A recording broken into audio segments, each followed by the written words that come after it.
notre plus grand problème n'est pas l'accord. Notre plus grand problème, c'est la qualité à soi-disant décideur. Bozui Bokangi ba école. Bana baoka ta classe le 24. Et bongai kotikara 4 jours ya pamba ba 6 examen. Mais Bozui vous prendre des décisions. Et vous pensez qu'il y a un enfant qui va à l'école, elle est plus exposé qu'il y a un enfant qui va au marché.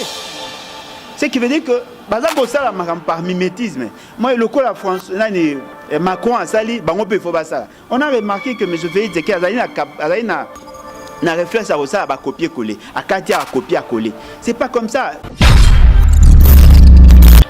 Biso Toyoki et Panabango Balobi que Basali couvre-feu justement pour protéger les Congolais contre l'attaque aux alliés à coronavirus. Tous appels à la question, tous a commis poser, tous les réponses. Est-ce que les scientifiques vont expliquer biso ce qui le virus wana il a une capacité à contamination plus na butu que na moi. Généralement, ceux qui ba kondi bazo loba population andi marabango facilement. Mais naka monsieur Félix c'est que bana ba on a force à croire. Pourquoi baza ko mi poser question ce qui est solo ba ça ngo pona coronavirus parce que ba vi que monsieur Félix c'est que na vérité ba kuta na kaka na ba circonstance ba infiltrer tous arana bango monsieur Félix c'est que la bingi ba congolais oh eza ba toma bomate obina ba infiltrer a bingi ba congolais ye biso de vu que ba Rwanda ba infiltrer ye bingi ba congolais ce que azoluka ba infiltrer wa na kati ya gouvernement na anoma ba infiltrer OK na armée baza partout baza bangonde ba gérera ka bingi ba partenaire crédit basali ba spectacle on ba bi ba kanga ba tamaboma bakangi ba tamaboma to mona général aye ono ba tamaboma balobaki ke bana ba téléphone na ba GP eza lukuta mutaliboma na lemba azalaka neka mutaliboma bozongisi bango bokomo benga siku na ba famille na bango ba rozwa bango. Mais pourquoi vous voulez bâtir votre politique sur des mensonges? Ceux qui bango nyoso bakomi ba infiltrer, ce qui veut dire que ba tamaboma na Congo bazala ate. Oh ngana yebi ba kutamaboma baza ebele. Siko bato bino bokangi. Boza ko entendre bango. Bobengi sous famille ba rozwa bango point. Ceux qui bomoni ke ba batamaboma. Ba batamaboma te. Ba bato baza ba infiltrer. Siko bobengi ba famille na bango bokomi pe communiquer. Ba famille na bango ba ya kozwa bango pona nini. Et puis yo zo senga famille a kozwa mutaliboma. Yo l'état muto na responsabilité ya ko encadrer batamaboma parce que ce sont des Congolais de babeli. To créer ba centre za côté ya Chango kuna ya batamaboma ezali tozali na CNPPA wana monga fula ezali na côté ya Inikine ezali ba kuna côté ya Bibwa kuna ezali pour nini bozui bango te. Union sucrée yango ezali association ya banani association ya ba criminel ba ancien démon au bino bo combataki sans que va passer na purgatoire va passer ta na abenga woni na délivrance mbamo beaucoup misi wa bassin et là on ni bosali pour que baata comme mosanto et là on ni bosali pour que Moïse Katumbi comme mosanto pour kalami était botu ko finga bango nyoto ba kaya kila muka bobengi italien bobengi okuna portugais soki polonais bolobi ke bemba alia misuna batwana bino bolobaki batayi de pes bolobi ke azali criminel azali rebelle bozi sko bosangisi ba Roger Lumbala bambusa nyamwisi ba seigneur de guerre nyonso bosangisi boyebisi biso oya koyana bango te. Cette constitution elingi que chaque institution a un pouvoir na limité mais il y a linga na pouvoir plénier c'est-à-dire il veut imposer un régime despotique. Ce que yo kalesi mutoka bemba olinga mutu moka gangela kayalo bara makambo ya linga saka mamna linga alinga ta ba obunda et puis je doute fort que ba oumela to ya ba on autant ba repona premier ministre tota na membre bureau.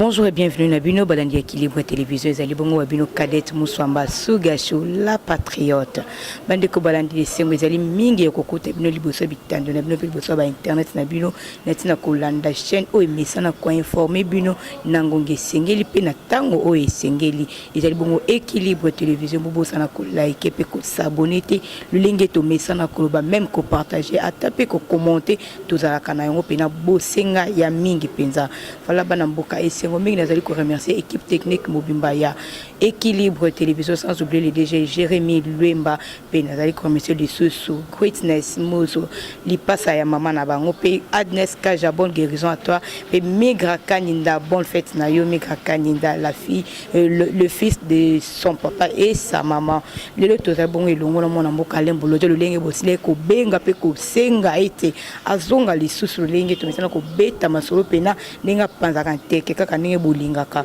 toke ko luka ye pe tozuye penza lolenge bosenga la bino ezalaki tobeta masolo mayematali mboka ya mboka mayematali mboka pe politique ya mboka na biso papa lembote mbote mama na ngai mbote na balandi en tout cas merci une fois de plus pour l'opportunité et aussi félicitations na chaîne na bino na sentir que batebele balandaki na zui ba appel eza kolakisa bosa msa malamu na féliciter l'initiateur ya chaîne na féliciter Pebino ndenge bopesi biso opportunité lisusu ya kosolola na baimboka papa les bonne santé bonne activité bonne mboka be bonne politique ya mboka na biso mboka eke mabe makasi toza na un pouvoir onga benga ka un pouvoir bigaré pouvoir kizobazoba o liputa kalabazui moi eteni asika babambi fort malheureusement eteni wana pe ezali na mauvaise qualité esangani na eteni akala esikaka batongaki nde esika ezo parce que ce qui veut dire que rien ne va la population va souffrir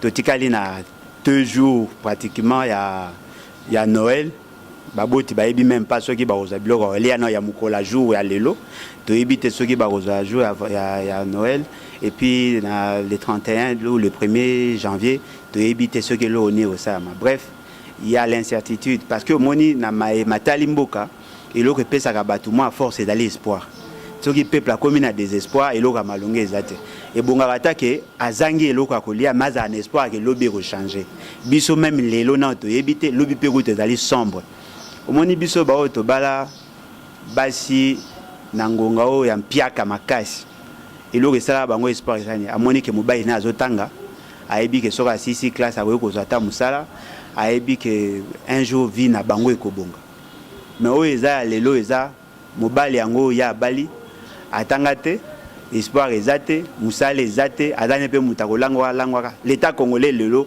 akomi un ivrogne muto alekisaka tana ya komea masanga po alongola souci et pourtant hier azali appelé à prendre des décisions le pays va très mal l'armée la police les services à sécurité l'administration publique bref nyonso ça il a l'état mona te loko mo ça maté mona rango par quel mécanisme par des réformes initiées aucune réforme sérieuse jusque là les hommes ce qui veut dire que l'avenir sera sombre et yango toza mona ke mboke ke mabe.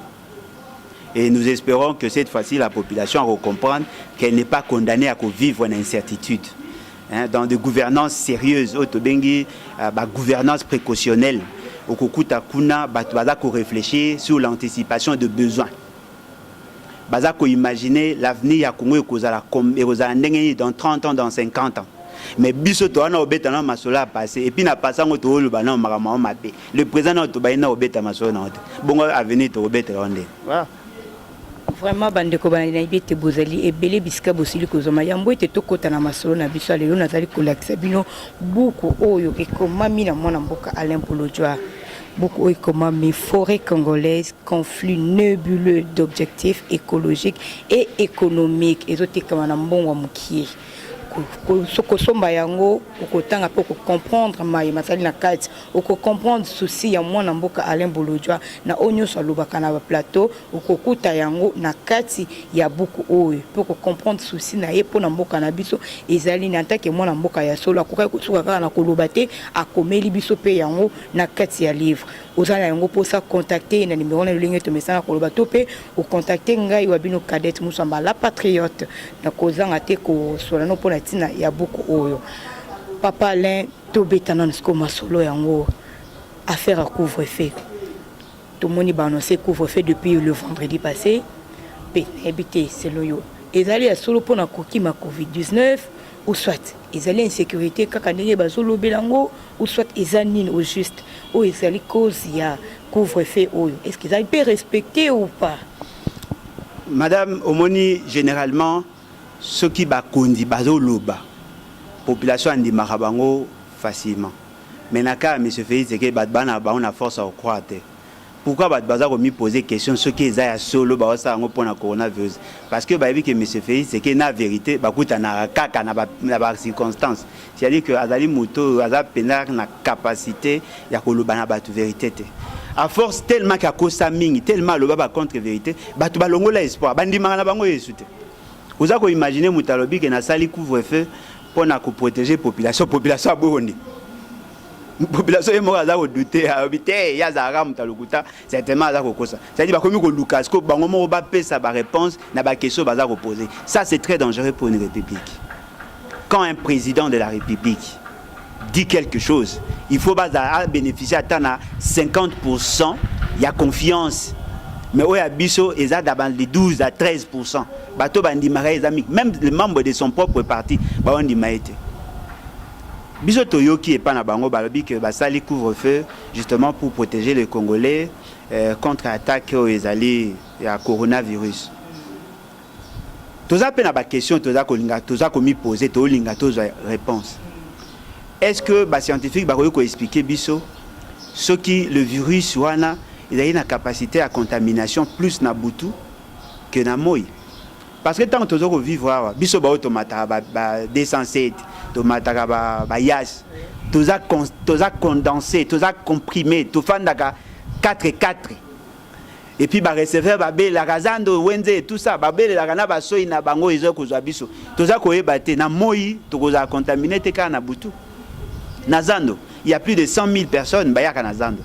Quelles sont les mesures où ils ont protégé? Ceux qui sont allés qui cache néo to lata ba masque to lata wana.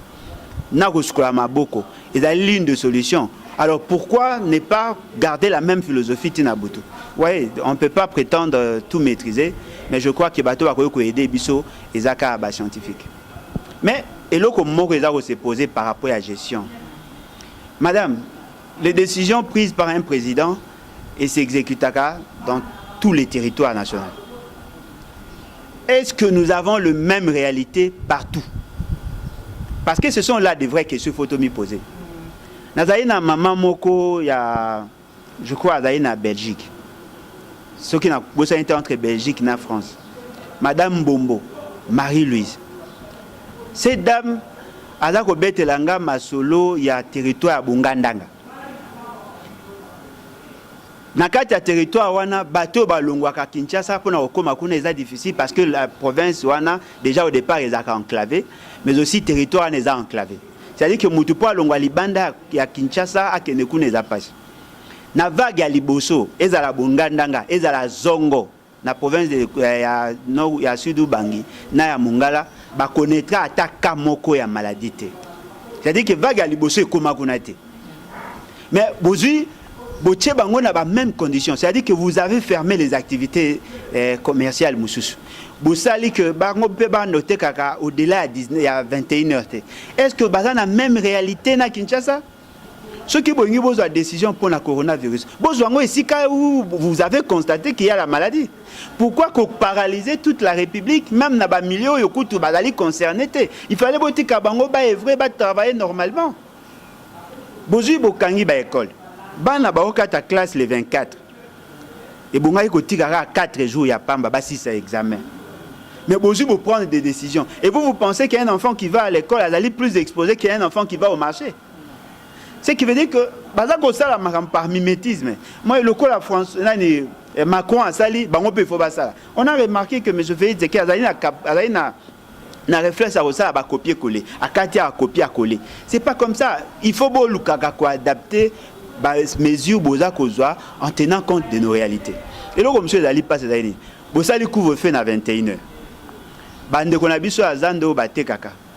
Bazaka elongwe na Tongo, généralement balonga ba 4h35. Alongwe na Tongo akio zona biloko ya koteka.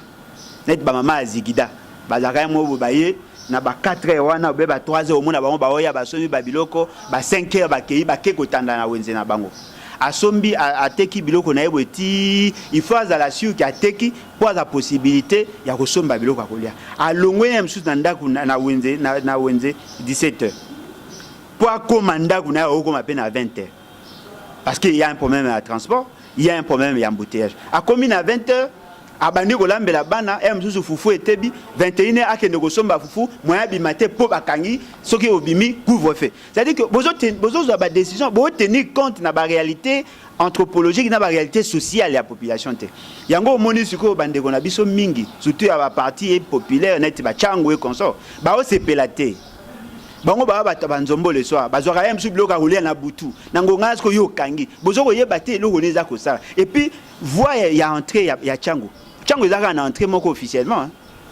ezaka moko ka ndela wana point ya njili wana ka boulevard Lumumba wana et puis na kata boulevard Lumumba wana bo restreindre ndela parce que osali so de mouton c'est-à-dire que au côté là na tongo plus de 500 000 personnes ba utaka chango ba oya centre ville na pourquoi près de 500 000 personnes il faut bazonga et que ça et coïncider que avec votre décision avec leur décision là il faut que batunyo so ba ya ba we ko ya na ndenge balingi mais kozonga bazonga bango tout au même moment et ça ko poser problème en termes il y a offre et service et transport et ça ko poser problème en termes il y a voie il y a évacuation parce que soi-disant saut de mouton wana ezu espace et dans ces conditions ils sont difficiles na bango ba boucher ils ko sala ke batumsu ba obeta makolo ko banda limité ti kinga na suka soki abundi atamboli mo muke même moto a la difficulté à koleka parce que bouchon ils ko sala même batama ko ba na difficulté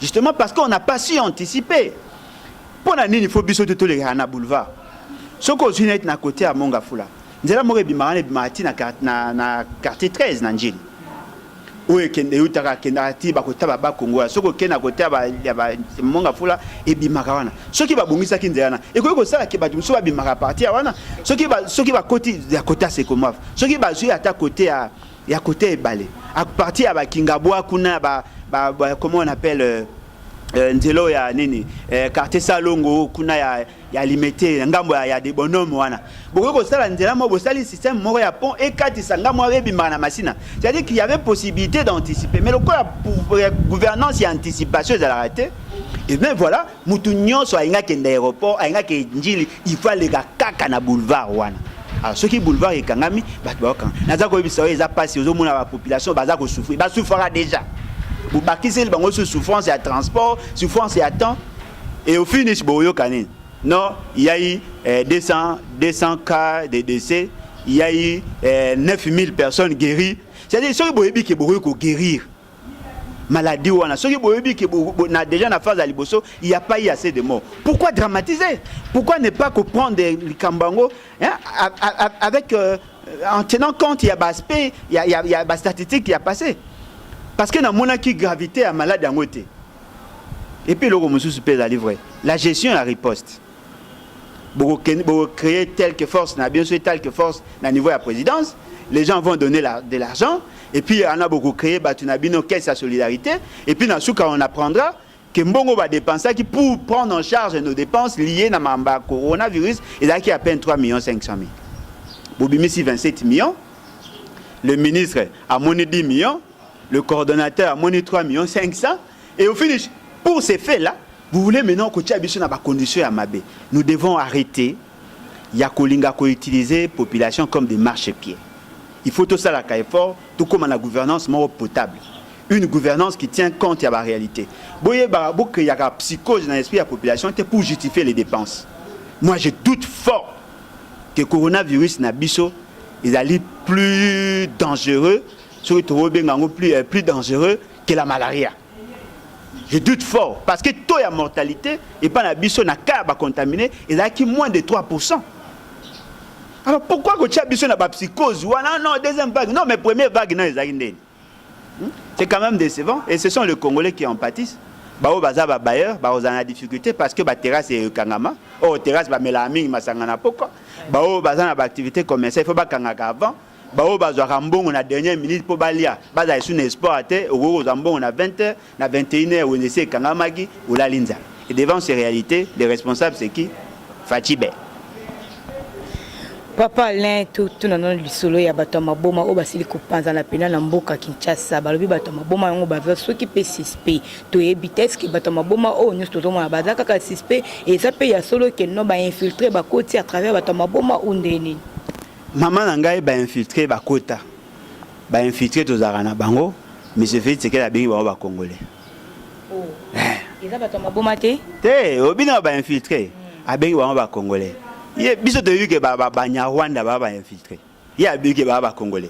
Ce que azoluka ba infiltré wa na kati ya gouvernement na anoma ba infiltré. OK na armée baza. Partout baza. Bangonde ba gérera ka bengi ba partenaire crédible. Basali ba spectacle ba biba kanga batamaboma. Bakangi batamaboma to mona général aye ono batamaboma balobaki ke bana ba téléphone na ba GP eza lukuta mutaliboma na lemba azalaka neka mutaliboma bozongisi bango bokomo benga esiko na ba famille na bango ba kozwa bango. Mais pourquoi vous voulez bâtir votre politique sur de mensonges? Pourquoi vous voulez bâtir votre politique sur de mensonges? La moindre de choses, dites à la population la vérité. Parce que si vous avez sa population, en vérité, il y aura une cassure entre la population. Moi, les populations, quand elles sont naïves, à comprendre à l'avance par rapport à la dirigeants. Ceux qui tous les bâtiments boma, bakomi ba infiltré. Ceux qui bango nyoso bakomi ba infiltré. Ce qui veut dire que bâtiments boma na Congo bazala até. Oh ngana yebi bakotama boma baza ebele. Siko bato bino bokangi. Boza ko entendre bango. Bobengi sous famille ba ko bango point. Ceux qui bomoni ki ba batamaboma te ba bato baza ba infiltré. Siko bobengi ba famille na bango bokomi pe communiquer ba famille na bango ba ya kozwa bango pona nini. Et puis yozo senga famille a kozwa mutaliboma. Yo l'état muto na responsabilité ya ko encadrer batamaboma parce que ce sont des Congolais de babeli. To créer ba centre za kota chango kuna ya batamaboma ezali tozali na CNPPA wana monga fula ezali na côté ya inikine ezali bao kuna côté ya bibwa kuna ezali pour nini bozui bango te bino l'état bo soigner bango parce que ce sont nos frères à nous dans des pays sérieux ba pays normaux okomona mutaliboma bazui ba faire traiter parce que ezali ba maladie moko ya mutu ba koyi ko soigner to mona ba musu bazaka batamaboma ba kenda pe bazaka soigner pour preuve mais ce fait c'est que abaki nani papa nani ni mwandanseni baba qui a liboma aujourd'hui a commis partenaire non c'est-à-dire qu'il a landé le traitement a fait de même n'attendez pas que le famille vienne et puis boye bango netoza lelo le quoi mais c'est fait c'est qu'il a doit qui beaucoup na ndenga mabe asa ile on ndenge ya mabe ba congolais nyonso o bazali conscient na ba o ba kozwa minduki pona kolongola ye ba kozwa ka bato ba soutenir ba. Ne pensez pas que ceux qui bazana ba infiltrer pour que l'on Félix Tshisekedi na Kabila batumsu ba roboya. Non, il y aura des gens qui vont soutenir. Parce que comment voulez-vous bozo ko bokozina ndenga mabe bozo na ndenga mabe boboyi bat balo. Ce que olobika allez mboloja ba ko kanga yo.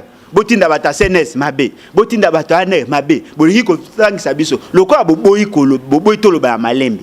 Mutu ba ko kozwa minduki. Et puis bobo sanate, l'article 64 est suffisamment clair. Ceux qui battent au continent d'Engamabe, ils ont exercé en violation à l'intérêt à peuple. Un individu comme groupe d'individus, ils vont s'organiser pour la relongo la vie. Ceux qui ont l'obani. Ceux qui ont dit anarchiste. Ça, c'est votre problème.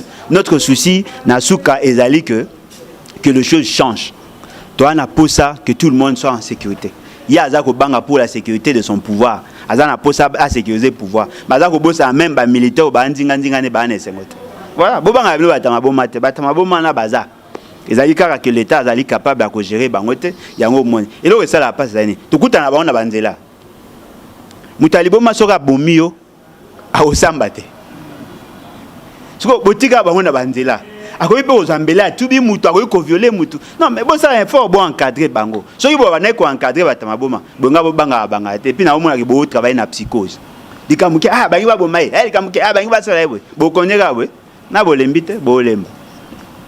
On a tout le monde sous SID et annoncé qu'il y a une annulation, il y a un voyage, il y a un Mboka Martin Fayulu, qui est en Équateur, tournant, ou annoncé qu'il y a peuple congolais, mais annoncé que non, voyage, ils allaient annulé, suite que non, doit qu'ils aient les sous, que non, il y a eu deux personnes, des causes, et celles qui non, annuler le voyage, n'a pas l'impression que cause à l'année, il y a annulation voyage. Bon, en tout cas, c'est que vrai, qui parmi les bateaux, ils vont voyager dans Kouloutou Mouzito et Fayulu. Nangai n'a accompagné justement parce que Ngamoko en tant que natif, Mouto Abotame en Bandaka, en tant que Mouto a eu la réalité en Bandaka, Nadaki n'a pas ça effectivement n'a accompagné pour que Bayambaye avec dignité. Tant que ça les programmes, Kouloutou Martin Fayulu, Ngaya Kena en équipe d'avance avant. Kouloutou Martin Fayulu a solo une compagnie à aviation à Fouti Pembongo. Bah retenir avion, je crois avion moro il y a 16 places. Bah Fouti Pembongo. Voyage et bonga que ça ma samedi le 19. Et quoi arrivé que monsieur Félix Tekedi bah ça les stratégie na bango bah interdit bah regroupement même na Mbandaka. 0 cas corona. 0 cas corona attaque corona ndambo ezate. Bazaka na mama bazaka na Ebola na bango gouverneur akeyaka et c'est si la paix. Wa créaka to izala. Ah mama to ba réalité à Congo. Mboko ba ko ba ke mutu bazana corona nzoka zana na malaria ba zana fièvre ba zana nzala. Mboko to mwende ya aventure. Makamwa c'est si là. Nambandaka 0 cas corona. O ba lo ba ezali corona zaka corona te. Parce que est-ce que ngo ba ke no corona ezate na mboka na biso? Non, ezate na Mbandaka. Kouloutou Fayulu engaka kende Mbandaka Bwende na Lisala. Siko bango babi ba pekisi kuna ba activité politique. Et là on a za ko yibisa bino lelo. Ba tu ba oti ko inaugurer siège à IDPS. Ba oti ko sala activité na IDPS. Et là qui samedi même samedi maman. Ba sali activité na IDPS. Pour depuis IDPS et banda ba mi balé ba zo siège à partir yango. Ba zo kana période à Mobutu après Kangama. Après ba ko zo kaka na suka tango ba sali ba oti ko sala activité na ba na siège na bango na venir Tela. Si vous avez pekisi bisoto qui n'est pas parce que babi attroupement à plus de 10 personnes et pekisa mais bango bazaki ceux qui 37 ceux qui 40. Ce qui veut dire que bango ba pekisa baninga ba sala mais bango ba sala. Ceux qui IDPS nga marché ba autorisé. Ceux qui battent à la muka ba marché ba boyi. C'est-à-dire que monsieur Félix Tshisekedi a dali pire que Kabila. Kabila au moins ba nego sala ke bosali atini ba policier mais bango ko ba pekisa bino ndeko boyi atana balaba. Ouais, ce qui veut dire que Kabila n'est pas parti. Basali que voyage à Kouloutou Martin Fayulu et ça a maté. Mais le on a accompagné la na bateau ba benga mbanda ba ini su Félix Tshisekedi makasi. Ngazo bisa nga fanda na bateau national ba on mbanda chaque jour. Ba ini su makasi pourquoi? Parce que ba zela qui va mona Fayulu après élection. Parce que moi étant à Kenda na campagne, ba mema na Chipoy parmi ba province ba mema na Chipoy za na Équateur. Ba mema na Chipoy na distance à Moulay. Oh biso na niveau Équateur. Bamema na Chipoy kaka nkumu ya bankumu bamema n'importe qui na Chipoy te parce que tu na biso bamema mutu na Chipoy zaika balongange bato ya kalao babomaka nani komo nani mutu ya catholique o nani akufa o babomaka nde bamema mema na Chipoy par la force yango moni pona bango na biso na Équateur ko bema mutu na Chipoy il faut la penza mokonzi ya bakonzi. Le bakelo ka ba mema ki pe mwana mboka Martin Fayulu na Chipoy ya mokonzi koleka Félix va considérer koleka Félix ou bien ndeni. Ah bien évidemment, mais bino ba teke na Équateur mutu nyonso a soutenir Kabila ba soutenir te. Monsieur Félix Tshisekedi na monsieur Kabila bazali sangati. Na Équateur ba bazali en culture opposition mutu to ayebi ke na Équateur mutu a soutenir Kabila ba soutenir yete. Yelo kwa azali na Kabila ba soutenir ka yete. Et puis Kouloutou Martin Fayulu a na moi chance morobo. C'est-à-dire que quand on l'a présenté comme candidat, bah adopter facilement. Est-ce que vous avez imaginé dans Mbandaka, bah affiche ya Kouloutou Martin Fayulu zara n'en presque pas. Mais bah tout cas, misapimine, kaboui, bah tambola kaboui, misapimine, bah voter dans co, sans bongo, sans rien. Et puis na monata bah toko ya bah ça il a campagne à malongate. Ils zara qui bah tuaki, quand mutalobia, yo zana nani, yo za, oza député oui, mais candidat na président, so tcheka bah voter. Bato belo moni ba legana bon c'est vrai ba bazaka proclamé élu ming na bango zaka par tricherie mais bato belé ba lekana ba legara pour ba la campagne pour preuve vient Henri Thomas Lokonda sa campagne à Martin Fayulu mazaki mamba FCC Oui, c'est-à-dire qu'il y a une chance, balinga e pe ofele ti lelo ba olinga e ba sepeli penza te ndenga yete, mais je crois que Kulutu Martin Fayulu a kolanda ba caprice à monsieur Félix Tshisekedi probablement qu'a organisé voyage monsieur a okende et puis soka inga kene to ça nyoso to ya mbaye avec honneur pour ali moko ya biso, c'est un Congolais ou aza ko bunda pour des valeurs contrairement à bato akanyaka o bobenga nani union sucrée soki union sucrée salewa. Toko tapena masolo ya union sacrée yango to ebite union sacrée yango abi okotité baloka ni bazo sala ba publicité union sacrée ya solo ko mapena réussite sambuka na biso nde tuzuta ila ubien ndengeni mama o alobi ki okotité baloka yo nani ni bazo sala yango publicité bazo benga ba ngombo ta union sacrée pe to moni lisusu mwana mboka Moïse Katumbi epe yake ko confirmer adhésion na ye na kati ya union sacrée donc alongwela muka loko alongwela muka ezapeka benga na oze ya bango tu balonga po tozo atotala comment to koya bon fait loko ezali frère ezali boye union sucrée wana ozoloba soki sucré salé soki nini wana union sacrée union moko diabolique parce que na kati na yango basangisi bato ya mabe ebele nit banani to bandi net ya liboso Moïse Katumbi mauvais gestionnaire, c'est un criminel économique, ça a été démontré, il a mal géré la province. La plupart des entreprises va connaître ba faille, ba faiblesse, ba msous bazaki prête kutaro kende na liquidation justement parce qu'il s'est posé un problème. Na cité cas par exemple SNCC a connaître qui concurrence parce que Moïse Katumbi a sala ki makambo mususu ezali ko mettre en mal leurs intérêts. Il y a autant d'entreprises au bango ba profita ba sala que comme ba teka ba patrimoine na bango ba récupérer ya ba créer ba mining na bango. Il a soutenu Kabila pendant des années, a eu que peser poids ya bilan à Kabila ezali sur ye parce qu'il a travaillé avec Kabila. Na kati na ye adana batuloko anani ba Olivier Kamitatu ba Endundu ozui ba onyoso ba travailler na ye. La plupart na bango ba bato ba sali ba congolais mabe. Ils ont pris des décisions contre les intérêts de la République. Bref, ce qu'on vit ensemble, dans son ensemble, il y a une association aussi des criminels. Bah oui, qu'on traduit bah on a justice parce que na Kachouana, les gens à bateau baza cité dans rapport mapping. Ok, na MLC a un dossier à rapport mapping, mauvais gestionnaire, il a eu à gérer une bonne partie Équateur pendant la rébellion et puis il a eu à gérer avec Kabila pendant 3 ans. Tant que pas Bahati, il a géré avec Kabila pendant 18 ans. Alors, union sucrée en gros, ils allaient association à banane, association à criminel, il y a vautour, il y a charognard, ils ont association à banane, ils ont association à anciens criminels. Oh basangani, parce que vous avez monsieur Félix Tshisekedi, tant qu'on ko prétendre ko bundisa Kabila, on a bundisa Kabila est monté, on a bundisa Kabila comme système, mais na quatre système, on a les éléments malicieux à système, on va commis les lots, a autre ko créer front moko ba frondeur, il y a FCC.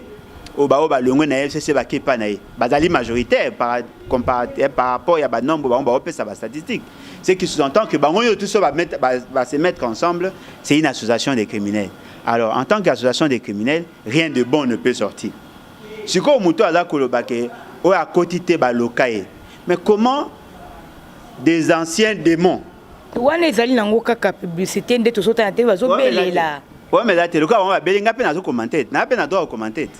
Comment ba ancien démon au bino bo combataki sans que va passer na purgatoire, va passer ta na abenga oni na délivrance mbala mo komisi wa bassin. Et là on ni bo sali pour que ba atia comme mosanto. Et là on ni bo sali pour que Moïse Katumbi comme mosanto. Pour kalami te bo tu ko finga ba onyo tamba kaya kila muka. Bobengi italien, bobengi okuna portugais, soki polonais, bolobi ke bemba alia misuna batwa ndenge bino boloba ki batayi de pes, bolobi ke azali criminel, azali rebelle, bozi, sko bosangisi ba Roger Lumbala, ba Mbusa Nyamwisi, ba seigneur de guerre nyonso, bosangisi, boyebisi biso, oya koyana bango te, aza soki nini bozo loba. Mais quand vous étiez parti avec Kabila, qu'est-ce que vous nous avez dit? Boyebisa biso non, voilà. Kabila azali un homme sérieux, o alingi Félix Tshisekedi na bokonzi a ko combattre Kabila te, bato ba ko combattre Kabila ba bandoki. Biso de bisa ibino te bisa ka elo moko. Boke na bokomona. Après le bozongi bobi na biso non voilà, o a ko combattre Kabila azali alingi peuple, Kabila azali seul ennemi na biso ya République aboma mboka pendant 18 ans. Mais lorsque vous avez signé des deals avec Kabila, vous n'avez pas tenu compte du bilan. Et aujourd'hui, vous nous ramenez le même discours disant que non, voilà, le quoi, Mouto, Alinga, Longana, Kabila, Aya et pas Félix Tshisekedi. Est-ce que vous vous posez la question, ce qui Félix Tshisekedi a eu un problème, il y a Congo? Batumi Ozomona, parce qu'ils ont des factures à payer. Mpia Gane, ça, Baolu Kamisala. Bamsous Bazana, Katuana, Baosenga, Bapesa, 32 millions de dollars.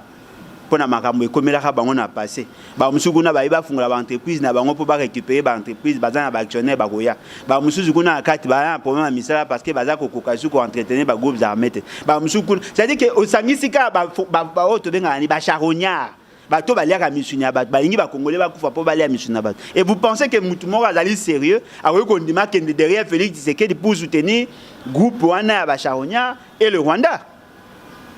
Soutenir Félix Tshisekedi, c'est soutenir Kagame.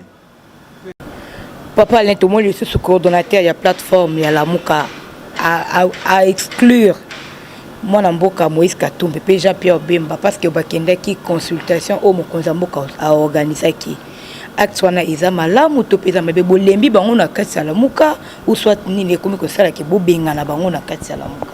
Mama ko cha ngana lista batalamuka te ngana sina loba tamu ko mote na mutalamuka. Ngana la muka to okutanga na bato mibale kulutu muzitu na kulutu fayo ka bango mibale ata soki balongwe la muka na ko soutenir bango parce que oya liboso ala ina constance ala li muto ala ina grandeur d'esprit ya mibale il a la technicité oyo ko lo banyoso mais kulutu muzitu ayebi makambo ya gestion parce qu'il a démontré muto a permettre surtout atteindre des points d'achèvement c'est lui c'est-à-dire na zoka bango na aspect économique na esprit ya bomoto ya bango mibale. Pour le reste, je m'en fous.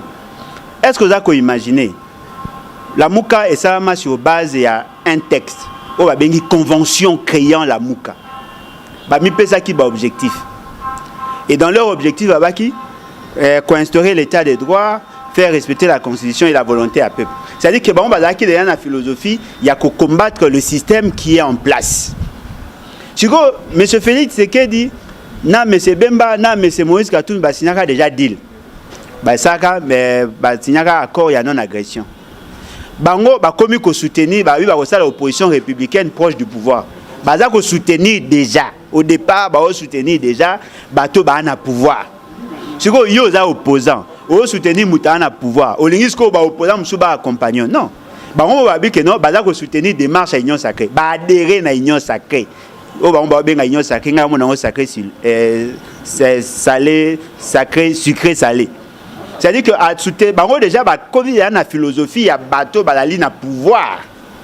Alors, comment peut-on être opposant et membre à pouvoir en même temps? Ce qui veut dire que, et le Congo a yebi, va prendre des actes et auto-exclusion. Tel est le Congo, maman l'angai. Mboussa nyamusa longwa, matungu la longwa. Na longola bon bango mo ba longwa sikoyo mo bemba longwe Moïse Katumbi longwe la muka etikali na deux personnes mais Moïse Katumbi a lobby que no ya toujours dans opposition africaine non mais opposition républicaine proche à Félix Tshisekedi ce qui veut dire qu'il se met déjà en porte-à-faux avec la philosophie à la muka na la muka bazali bato ba boyi Félix Tshisekedi à président parce que la ka est lutté sikoyo yo soutenir Félix Tshisekedi olingi pour soutenir Kolonga Félix Tshisekedi. Est-ce que vous trouvez ça normal? Bon, moi, bango na tibatoka wa Moïse Katumbi. Le quoi a poussé pendant classe musikate, à la manière na ya ko raisonner parce que dans le monde abaïdé, Moïse Katumbi n'existe pas. Donc il y a un raisonnement yé. On ne peut pas être jugé parti. Quand vous êtes au pouvoir, vous n'êtes plus dans l'opposition. À cause de la nébassa nomination parce que baza ko négocier. Yango moni lo mo pe dali vrai. Tant on va ba se pela na union sucrée. Baza ko yeba te ke batu musu ba kei kuna sous réserve. Ce qui va pesi bango eloko bango ba olukate ba olongwa ce qui va longwe et ko se miete et ko pandana lisusu boko luka lisusu union salé ce qui union ce qui nini boko si ça va combo en réalité il n'y a rien de bon dans ces gens-là. Nous ce que nous demandons que la justice fasse son travail ba kanga batunyo surtout bazali ba criminel économique et consort pour que notre pays soit élan ya sika. Voilà tout le monde est sous vice-gouverneur Yalwalaba a fondé gouverneur Naé qui n'ont plus de 20 comptes bancaires où ils font par exemple là-bas paie plus de 40 000 $ au gouverneur Yalwalaba a sali ko kanga ngoto pe ko confisquer ngo a affirmé pe lisusu à des gens Naé na union sacrée de le bénin pour la province Yalwalaba.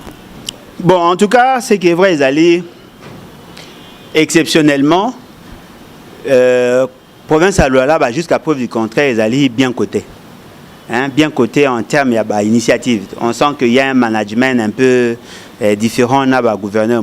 Mais cela n'exclut pas la possibilité ou l'éventualité il y a aucun audité. Parce que moi, je suis capable il y a quand même $100 et ce 30. Mais cela ne veut pas dire qu'il n'a pas détourné. Tant que je suis 200, à 1100, vous comparez à Moutalaki, il est 30. Il est parmi les bateaux bien cotés. Alors, si vous tournez dans la population, vous voyez que Mouyej est parmi les bateaux bien cotés. Fort malheureusement, il appartenait à la famille politique à Mabé. Alors, ce qui est le vice-gouverneur a considéré que la gestion de la province est à Mabé. Ce qui est Ngola Lobi, qui est Mboto malade. Il dit, mais parce qu'il va faire un débat. Après, ça va être élément, il va s'en charger. Mais là, BBC, il y a un côté de sucré-salé. Voilà. Il y a un autre envoûté qui s'aligne dans la philosophie. Bateau va au Kenya sucré salé, baza envoûté. Et l'association association des malfaiteurs. Bateau kende kuna pona rosa peuple mabé. Et là, on a longué go bimanagnon sucré salé té. Il faut boyer bayango que mutu to ko kende kuna ake pona chop chop pona kanyaka. Parce que pour na rosa la union, il faut boza na ba idée commune. Qu'est-ce qu'ils ont en commun? D'aider le pays ou d'aider la population congolaise. Donc il y a comme un vice-gouverneur qui a aidé des pays. Beaucoup aider pays avec des gens qui font des dépassements à 14 000%. Bateau baza ko gérer mboka loka ba criminel. Mais c'est fait ce que il faut pas kangaye. Oh, non, union et ratio base à ba idée. Au moins il y a tant na libala na likwela. Ceux qui yona moi si bozai penal na ba idée diamétralement opposée. Bo ba na te bo kabwana. Qu'est-ce qu'ils ont en commun avec M. Félix Tshisekedi? Il n'y a rien de bon. M. Félix Tshisekedi n'a pas de programme, il n'a pas de vision cohérente. Et ce que vous soutenir, au finish, vous aurez quoi? Rien du tout. Il faut d'abord avoir un programme de gouvernance. À partir de Wana Bogota, ceux qui visionnent la bino, ils ont une vision partagée, besoin d'un en commun. Il faut avoir des référentiels. Il ne suffit pas seulement, il y a non. Il y a des partis politiques qui sont créés. Pourquoi tout va partir à Kalate? Parce qu'ils trouvent qu'ils n'ont rien en commun. Il faut avoir une idée moko, une politique qui a la même vision. C'est-à-dire que quand on est socialiste, on a la chance d'être avec d'autres socialistes. Mais tant que comme à niveau il y a la doctrine, vous sentez que vous avez une divergence et belé, vous sanganate. Et l'Européen ça qui s'arabatou en matière de gouvernance, ce sont des programmes. Quand vous n'avez pas le même programme, vous n'avez pas la même philosophie, bon ça est l'autre. Bazaïga D, Kouloutou Mouzitou Kouta insisté qu'il y a Bazaïga D, Yena Kabila. Et puis Kabila avait l'avantage, il y a comme même naïo, mouton de panurge naïo, bien à cadre FCC, ou à Basoka Kena gauche, Bakena gauche, Tokena droite, Bakena droite, Liboso, Kena Sima, Gumba, Boyo Kanité, Mi Balé. Kabila avait l'avantage, il y a comme maîtriser base naïe, Batu naïe, on a Babimpumbulu naïe. Et puis Yemo Azaki, seul signataire accord. Bino Mi Balé, Batu Mi Balé, Boyo Kanité. Libala ya moi sina mobaye boyo kanite boso yokomi libala basi mibale misa tonde boyoka 1+1 boyo kanite 1+4 ne boyoka yango moni ba rappelaki bango pa kulutu muzuta yisi bango clairement abim na Kabila kutu bayo kanite bongo na batu nyos est-ce que yebi Bemba nenga za botu na Kabila ko Sabino vivre avec Bemba il est insupportable Bemba Rubero Zaidi Ngoma na papa na biso nani Yehodi Abdoulaye Ndombas 4 vice-présidents avec Kabila. Ils ont peiné. Yogu tozaka na Kabila ya pamba bokokani makanisité boyokanité. Jusqu'au batu ya Kabila avec leur comportement, aussi batu ya Bemba avec leur comportement, batu ya Moïse Katumbi, obaki susu babati lukwebo, bambusa nyamusi, ba Roger Lumbala, ba Dio Mindongala. Tous ces bâtons se tournent à la moralité douteuse au sangani à bango pour gérer. Même au soir, bitumbe bandiat. Yango aux hommes de Sabino, ils n'ont rien en commun, ils n'ont rien. Monsieur Félix, c'est qu'il n'a aucune offre politique. Adam est l'autre à proposer bateau. Rien. Mais bowling a battu bakende kuna. Et puis pourquoi les gens veulent assez que monsieur Félix c'est qu'il a un pouvoir sans opposition? Il a quelle intention? Mais bino bato la muka est déjà opposition, la muka est opposition. Maman, quand tu as la liste à la muka, tu as le coordonnateur à nouvelle classe politique de l'opposition. Tu as créé parti Nabiso les bat qui veut dire levons-nous et bâtissons. Un parti progressiste. Tu as la philosophie n'a bangoté. Mais là, vous allez voir, nous avons quelque chose en commun. Le respect strict et à choix et à peuple. Oh, ça ici biso na kulutu Martin Fayulu na kulutu Muzutu. C'est ça notre philosophie. Mais bango ba na ni en commun. Bemba na posa ba futa hélicoptère na e panzanaki na ba facture ya banda ko na ndenge ba piyaki. Tozo yo ka ebeta ba 32 millions de dollars. Ceux qui va payer le là on dit makak. OK na Moïse Katumbi. Tous ces gens là, ils n'ont rien en commun. Ce que ceux qui ont un programme, ont une idée morotée. Et puis c'est qu'il veut quoi? Veut assez que à la majorité pour baser un service naïe. Automatiquement, il se met en porte-à-faux avec la philosophie de la Constitution. La Constitution congolaise est claire. Bien que Tolinga en mingité. Cette Constitution est lignée que chaque institution a un pouvoir limité. Mais il y a un pouvoir plénier. C'est-à-dire qu'il veut imposer un régime despotique. Ce que vous avez dit, c'est que vous avez dit que vous avez la kaya le baramakambo ya linga saka mamna linga. Ah linga ta? Ba obunda. Et puis je doute fort que ba oume.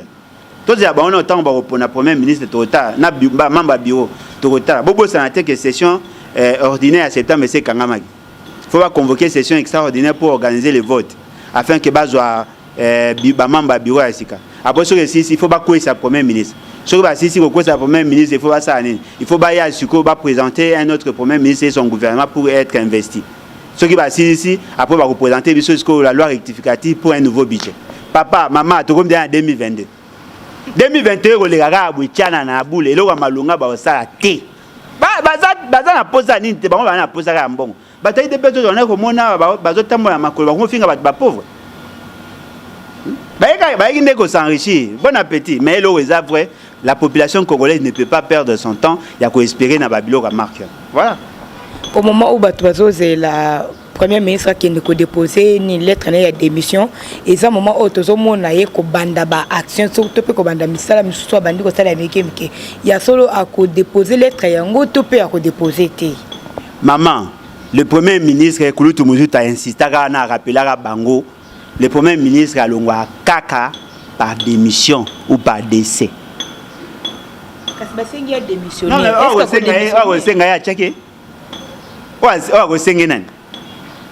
oh, bino bo senga mutu azo dépendre na bino te mais c'est fait c'est que na mais c'est ilunka ba ponama na mutu moko. Wa ko senga muninga longwa nani. Oh. Et donc exacte maman, premier ministre d'après l'esprit de la constitution a longwara par démission.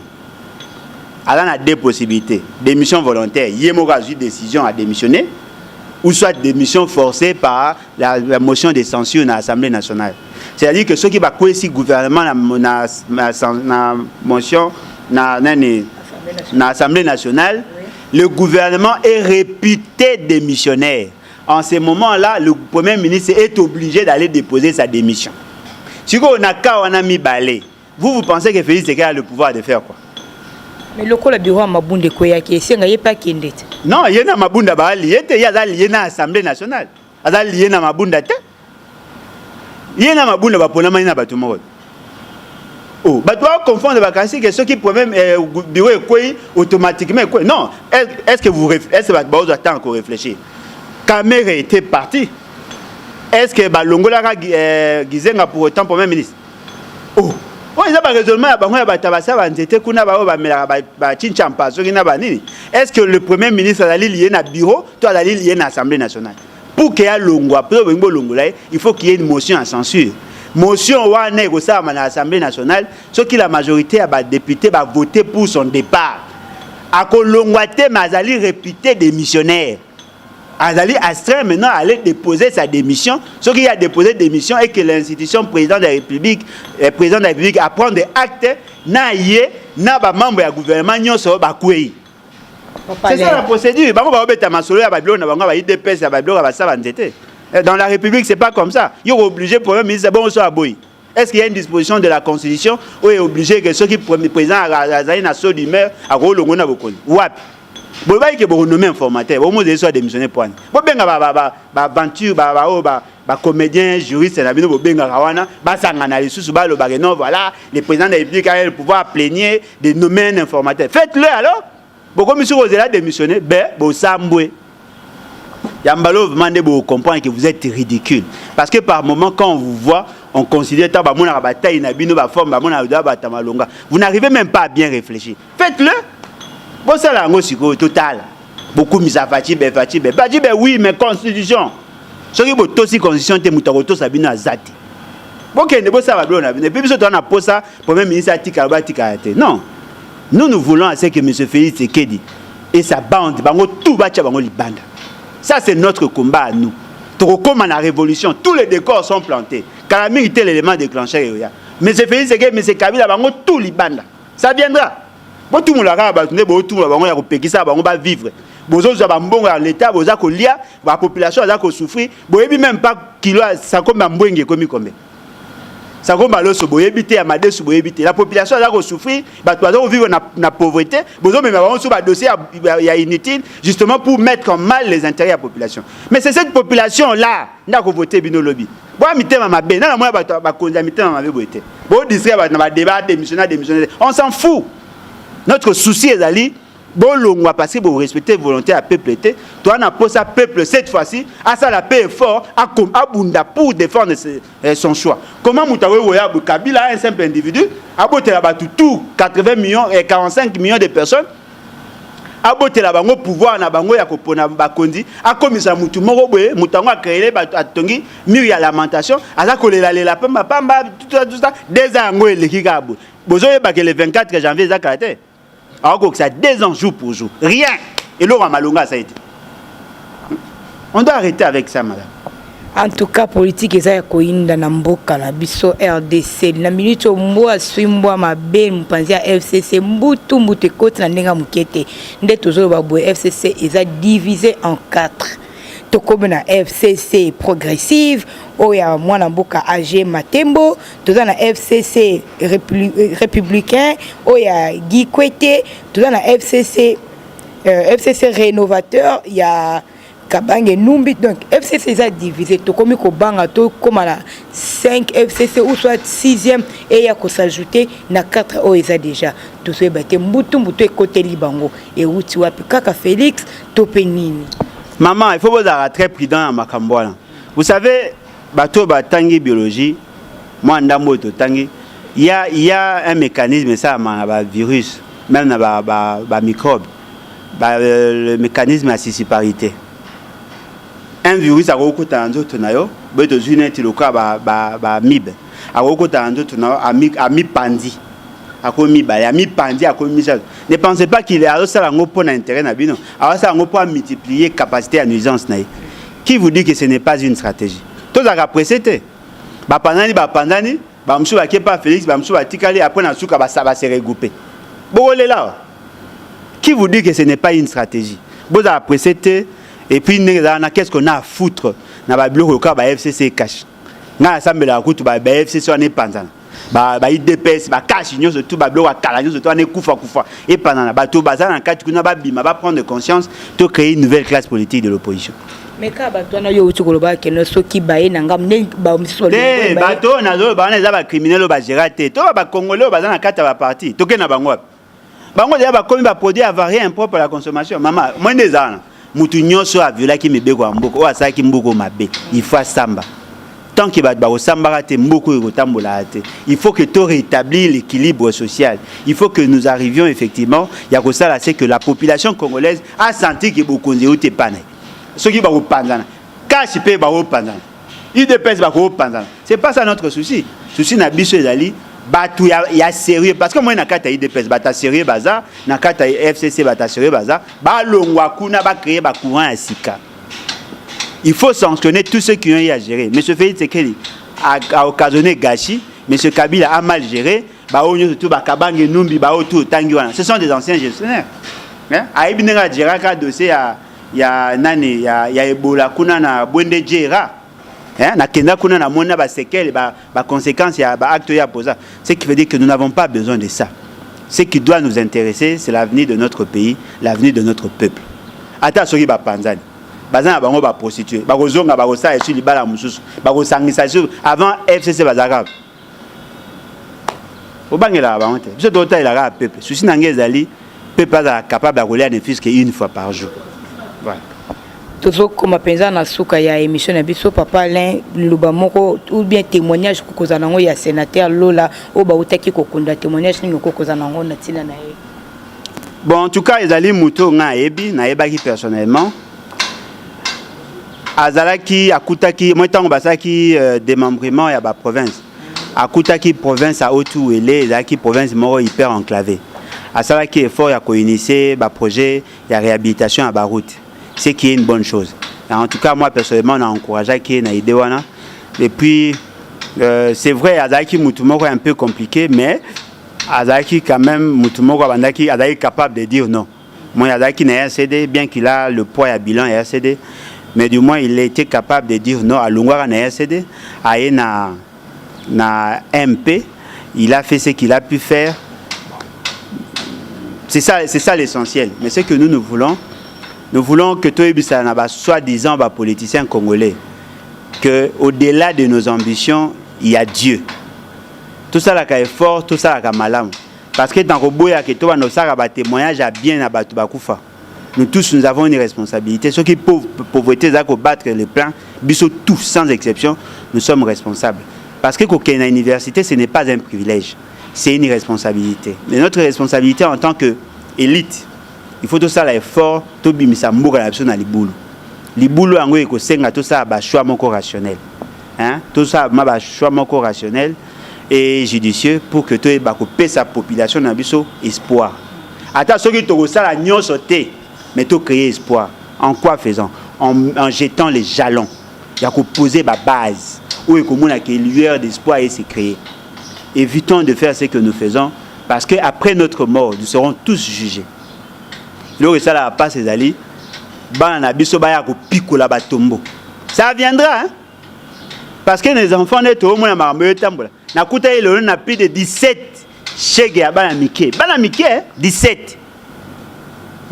Na espace à Mouké plus de 17. Na espace à Mouké 17. Ce qu'on compter le nombre de coins. Ces enfants là bas combien? Et puis to beau tapeur. Tant qu'on sangisa bana nyoso tout au ko éduquer tewana. Ce sont ces enfants-là, demain, qui vont constituer la majorité. Attention, hein, nous sommes exposés,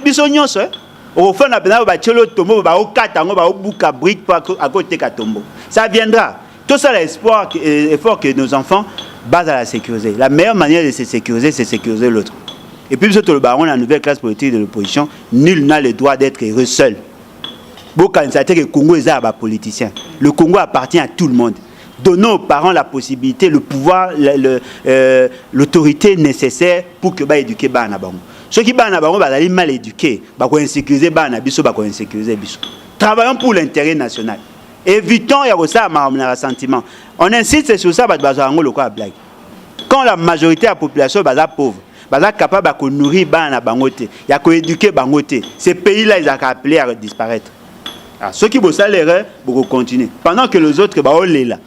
Ba o lukate loka kolia aso mbata loso na mafuta na sucre bino bo dépenser ba $15,000 ya kolia iloko moko eloko esanga passe pe na obosana ngo jamais na o rappeler bino ngo lisusu. Merci beaucoup madame. Voilà, wana tozo kende pena na suka mutuna ya émission na biso mokolo malo. Là j'ai dit encore un grand merci na patient Katumba pe Gaël Moleka le patriote. J'ai dit encore un grand merci na Marc Kandolo pe Charles Ngeleka mpazela bino na bosanité mami son pour moi motema ya villageois papa je sais villageois wa komo kuna bambote na bino papa l'un tozo suki sa émission na biso na likambo etali code minier ya mboka na biso. Débité na accord oye sama na Addis Abeba nini penza nde bomba makuna ba minéraux na biso ezo mama ezo kene mamboka ba 70% ya richesse na biso ezo kene libanda eloko nini pena ezo bomba na accord wana ya Addis Abeba wana nde to sukisa nango émission na biso mokolo. Je crois que tu faut ça l'effort batanga accord wana.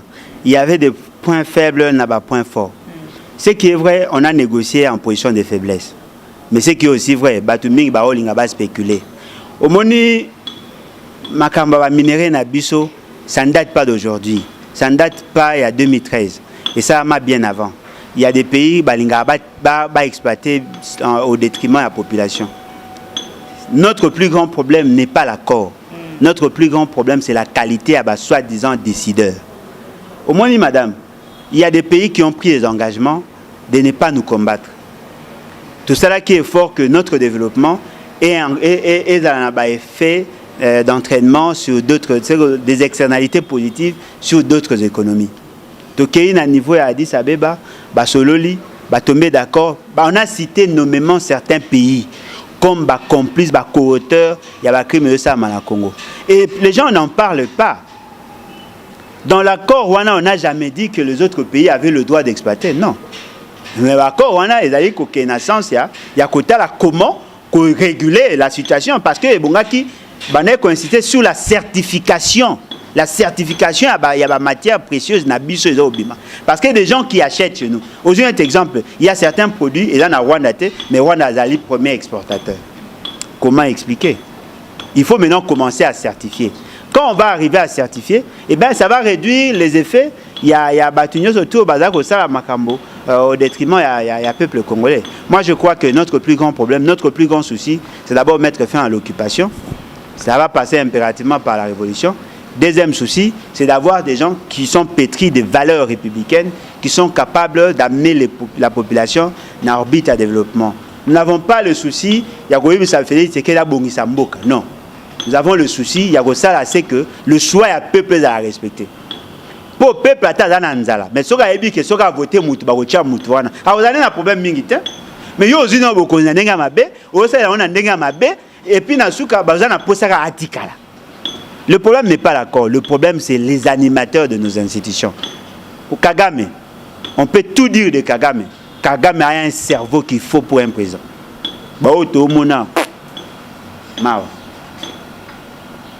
Voilà tout ce qui est émission à Bissau Moko. Il y a mingi parce que Nabi Boza Penda est belé. Le lien bon messana Kolanda, cadette Nabino, la patriote, Oya Pesa Rabino, information de Sengeli papa l'un mot de la fin na yo na baye bazali Kolanda yo.